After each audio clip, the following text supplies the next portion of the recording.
Hello my beautiful blessed soul family, कैसे हैं आप सब। आई होप कि आप सब बहुत अच्छे होंगे और बहुत अच्छे से अपना सारा काम कर रहे होंगे। स्वागत है आप सभी का मेरे चैनल पे। आज का जो हमारा टॉपिक है वो है कार्मिक रिलेशनशिप का एंड होने के बाद। कार्मिक पर्सन हमारी लाइफ में आया, हमने अपना कर्मा रिलीज किया, तय किए हुए वक्त पे कार्मिक पर्सन हमारी जिंदगी से चला गया, कार्मिक रिलेशनशिप का एंड हो गया। उसके बाद क्या, आगे क्या। माय डियर, किसी भी रिश्ते का टूटना तकलीफ देह होता है, नो डाउट, बट बात हो रही है यहाँ पर कार्मिक रिलेशनशिप की, जिसके टूटने से इंसान ही टूटकर बिखर जाता है। दर्द की वो शिद्दत जो ना चाहते हुए भी सहनी पड़ती है, वो वक्त, वो लम्हा ऐसा होता है जिसमें हम अपने पार्टनर को पाने की हर मुमकिन, नामुमकिन, जायज, नाजायज, हर तरह की कोशिश में लग जाते हैं। उसे पाने के लिए हर हद को पार करने के लिए तैयार रहते हैं और हर हद से गुजर जाने के लिए तैयार रहते हैं, और हम ऐसा करते भी हैं ये जानते हुए कि इस रिश्ते में अब कुछ नहीं बचा, इसे अब नहीं समेटा जा सकता है, कुछ भी पहले जैसा नहीं हो सकता। यहाँ तक कि हमें ये भी मालूम होता है कि इस रिश्ते का अब कोई फ्यूचर नहीं है और मेरा जो पार्टनर है वो मेरे लिए सही नहीं है। बट फिर भी हम इस सच को स्वीकारने के बजाय बस अपने पार्टनर को रोकना चाहते हैं अपनी जिंदगी में। अपना सेल्फ रिस्पेक्ट भूलकर उसके पैरों में गिरना तक मंजूर होता है। इस रिश्ते को समेटते समेटते हम पूरी तरह से टूटकर बिखर जाते हैं। हमें समेटना तो दूर, थामने वाला तक नहीं होता। कहाँ जाऊं, क्या करूं, किससे मदद मांगू, किसको अपने दिल का हाल सुनाऊं, कुछ भी समझ नहीं आता। बस एक ही बात समझ आती है कि आखिर ऐसा क्या करूं जिससे मैं अपने पार्टनर को रोक सकूं। जब हाथ पैर जोड़ने, माफी मांगने, गिड़गिड़ाने तक से बात नहीं बनती तो तंत्र मंत्र टोटके भी कर गुजरते हैं हम, बट सब बेअसर सा लगता है। उस वक्त समझ नहीं आता कि एक ऐसा इंसान जिसे मैंने अपना सब कुछ दिया, अपना सब कुछ माना, मुझसे प्यार करने का, मुझ पर सब कुछ कुर्बान करने का जिसने दावा किया था, वो आज इस कदर अचानक कैसे बदल गया, क्यों बदल गया। इसे ना तो मेरी तकलीफ दिखाई दे रही और ना ही मेरे आंसू, ना ही मेरी तड़प। एक वक्त था जब यही शख्स मेरी उदासी देखकर परेशान हो जाया करता था, बट आज इस कदर इसके दिल से मेरी मोहब्बत निकल चुकी है कि इसे मेरी बेचैनी, मेरी तड़प का एहसास तो दूर, मेरे आंसू भी दिखाई नहीं दे रहे हैं। आखिर क्यों? मैं कैसे यकीन दिलाऊं कि मेरे लिए क्या मायने रखते हो तुम। बस यही सब चलता रहता है दिमाग में। हर तरह की कोशिश के बाद भी जब ये रिश्ता हम बचा नहीं पाते, उस वक्त की ये तकलीफ ऐसी होती है जैसे सीने से किसी ने खींच कर दिल निकाल लिया। ये तकलीफ आत्मा को झकझोर कर रख देती है। उस वक्त बेजान सा महसूस करने वाले हम अपनी तकलीफ किसी को बताने के भी काबिल नहीं होते। जो हो रहा है उसे अकेले ही झेलना है, वो भी खामोशी से। इस रिश्ते का अंत अब हो चुका है, इस रिश्ते का अंत अब हो चुका, जो कि पहले से ही तय था, क्योंकि कार्मिक रिलेशन का कभी भी कोई भी फ्यूचर नहीं होता। कार्मिक पर्सन अचानक से ही हमारी जिंदगी में आते हैं और एक दिन उसी तरह अचानक से हमारी लाइफ से चले भी जाते हैं। आते हैं उथल पुथल के साथ, जो हमारी हंसती खेलती जिंदगी को तहस नहस कर देते हैं, और जाते वक्त सब कुछ तबाह कर जाते हैं, हमें भी और हमारी जिंदगी को भी। अब हम पहले जैसे नहीं रह जाते और पहले जैसा भी कुछ भी नहीं रह जाता। जानते तो हैं हम सभी कि किसी के चले जाने से जिंदगी नहीं रुकती है, बट अब वक्त है इस सच को स्वीकार करने का। अब जो ये वक्त है इस रिश्ते के खत्म होने का, उसके चले जाने के बाद, तो इस सच को स्वीकार कीजिए कि किसी के जाने से जिंदगी नहीं रुक जाती। माना बहुत मुश्किल है, बहुत मुश्किल है, बट दोबारा खड़ा होना होगा। अपनी बिखरी हुई जिंदगी को खुद ही समेटना होगा, एक नई शुरुआत करनी होगी। हर किसी को नहीं मिलता ये मौका, आपको मिला है। इस मौके को रो कर मत गंवाइए या फिर उसे रोकने में मत गंवाइए, क्योंकि वो नहीं रुक सकता, वो नहीं रुकेगा। जो होना था वो हो गया। अब देखिए कि आगे क्या करना है। उस इंसान को पकड़ कर रखने के बजाय मुट्ठी खोल दीजिए और उसे जाने दीजिए। हाँ, अगर अब आप ये सोच रहे हैं कि ऐसे कैसे जाने दूं, मेरी जिंदगी बर्बाद की है इसने, मेरा इस्तेमाल किया है अपने फायदे के लिए, तो अब मेरी बारी है। मैं भी अब सिर्फ इसे अपने फायदे का काम लूंगी, इसे खुश नहीं रहने दूंगी। तो माय डियर, आपकी ये सोच आपके लिए ही खतरनाक है। ऐसा सोचकर, ऐसा करके ना, आप दोबारा से उस पर्सन के साथ अपना कर्मा जोड़ रहे हैं, जिसका भुगतान फिर आप ही को करना होगा। कार्मिक पर्सन जा रहा है तो बस उसे जाने दीजिए। किसी भी तरह उसे रोकने की या लिफ्ट देने की कोशिश मत कीजिए। अभी ही सही मौका है जो आपको यूनिवर्स की तरफ से मिला है कि अब अपना पीछा इस कार्मिक पर्सन से छुड़ा लो।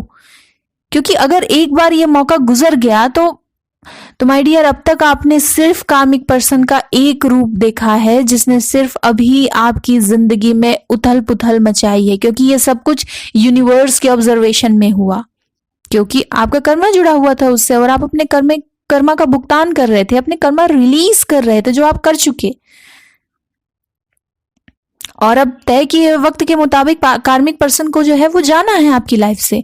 बट अगर आप डिवाइन टाइमिंग के अगेंस्ट जाकर कार्मिक पर्सन को रोकने की कोशिश करेंगे अपने बदले की भावना की वजह से, तो फिर इसमें यूनिवर्स आपका साथ नहीं देगी।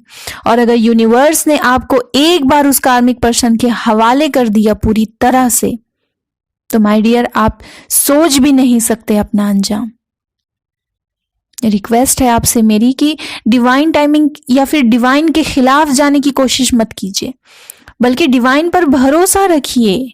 मैंने पहले भी कहा है और अब भी कह रही हूं कि कर्मा कभी किसी को माफ नहीं करता। जिसने जैसा किया है वो वैसा पाएगा जरूर। अब चाहे उसे अपने कर्मा को भुगतान इसी जन्म में करना हो, चाहे कितने भी जन्म क्यों ना लेना पड़े हो, लेकिन मैंने कहा ना, कर्मा कभी किसी को माफ नहीं करता। लेकिन आपको उस कार्मिक पर्सन के लिए बुरा सोचकर अपना कर्मा उसके साथ नहीं जोड़ना है। आपको सिर्फ अपने बारे में सोचना है। उसने मेरे साथ बुरा किया, मुझे धोखा दिया, तो उसका बुरा होना चाहिए, मुझसे भी ज्यादा बुरा हो और उसका कब बुरा होगा, उसका बुरा क्यों नहीं होता, वो इतना खुश कैसे है, ये सब सोचने के बजाय, उसे कोसने और उसे बद्दुआ देने के बजाय आप अपने दिल को संभालिए। क्योंकि उसकी बर्बादी सोचने या चाहने से या मांगने के बजाय डिवाइन से अपने लिए हीलिंग मांगिए, उनसे गाइडेंस मांगिए कि आपको सही रास्ता दिखाएं। एक ऐसे गुरु की तलाश कीजिए जिससे आपको गाइडेंस और हीलिंग मिल सके, जो आपको सही रास्ता दिखा सके कि अब आगे क्या करना है। जिसने मेरे साथ बुरा किया उसका बुरा कब होगा, तो वो इतना खुश क्यों है, मुझे तकलीफ देकर वो मजे से अपनी जिंदगी कैसे जी रहा है, ये सब सोचने के बजाय अब ये जानने की कोशिश कीजिए कि आखिर मेरे साथ ऐसा हुआ ही क्यों। मेरे ऐसे कौन से कर्मा थे जिसे मुझे इस तरह चुकाना पड़ा। क्या इसकी वजह मेरी नीयत है, मेरा नजरिया है, मेरा बिहेवियर है, या फिर मेरा तरीका है, या फिर मेरी सोच। आखिर क्यों मैं इस कार्मिक साइकिल में थी या था।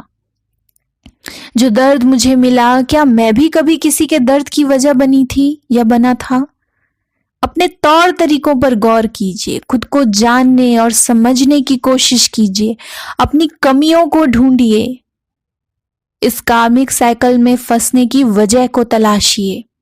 क्योंकि हो सकता है आपने अपने बिहेवियर से, अपनी बातों से न जाने कितनों का दिल दुखाया हो, अलग अलग तरीके से लोगों का विश्वास तोड़ा हो।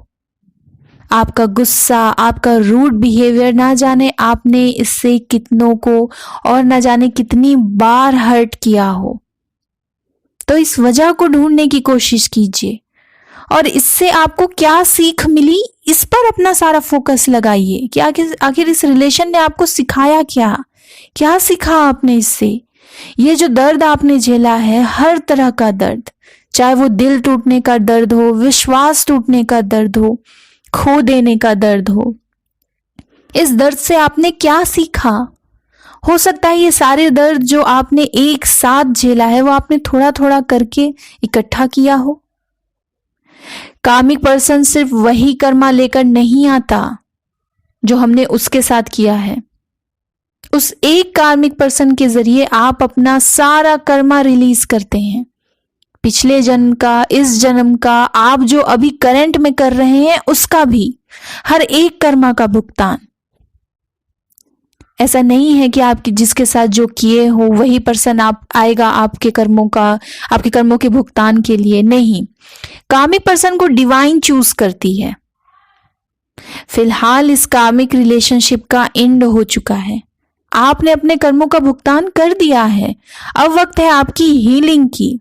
अपनी हीलिंग के सोर्स को तलाशिए, अपने दिल को संभालिए। ये वक्त है आपके हार्ट चक्रा की हीलिंग का, लेट गो करने का, रिलीज करने का। आगे बढ़िए, खुद को अपना मेन फोकस बनाइए। अभी इस वक्त आपको आपकी सबसे ज्यादा जरूरत है। आप ही हैं, आप ही हैं जो खुद को हील कर सकते हैं। तो किस किस तरह से हील कर सकते हैं, उस जरिए को तलाशिए। उस कार्मिक पर्सन या इस बिना फ्यूचर वाले रिलेशन के बारे में सोचने के बजाय अभी सिर्फ अपनी फिक्र कीजिए। और इसके लिए आपको कहीं भटकने की जरूरत नहीं है, क्योंकि सब कुछ आपके अंदर ही मौजूद है और वो सब कुछ आपके सामने है जिसकी फिलहाल आपको जरूरत है। यूनिवर्स, डिवाइन सब कुछ आपको प्रोवाइड कर रहे हैं। आई एम श्योर कि सब कुछ आपकी नजरों के सामने ही होगा, चाहे वो हीलिंग का कोई सोर्स हो, चाहे कोई ऐसा जो आपको गाइड कर सके। यूनिवर्स ने आपको उस तक पहुंचा दिया है, आई एम श्योर। बट आप ही हैं जो उन्हें पहचान नहीं पा रहे हैं। तो आपको उन्हें पहचानने की देर है बस। और ये तब होगा जब आप इन सब में अपना फोकस लगाएंगे। अब आपको गाइडेंस की और हीलिंग की जरूरत है ना, तो अब जागने का समय है, अब हील होने का समय। उठिए और आगे बढ़िए। कम ऑन, मैं साथ हूं आपके।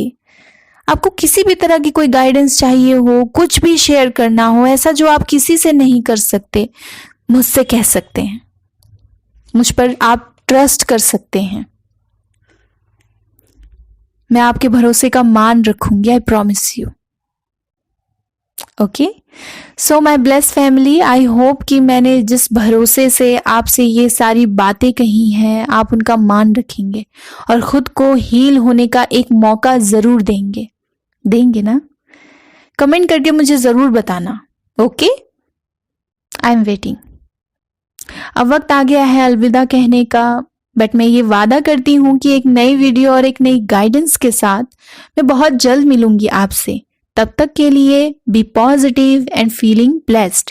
मेरी तरफ से आप सबको बहुत सारा प्यार एंड बहुत बहुत बहुत सारी ब्लेसिंग्स। मैं प्रे करती हूँ आप सभी के लिए कि यूनिवर्स आपको ढेर सारी हीलिंग प्रोवाइड करें। Lords of love and light my blessed family, love you all, bye bye.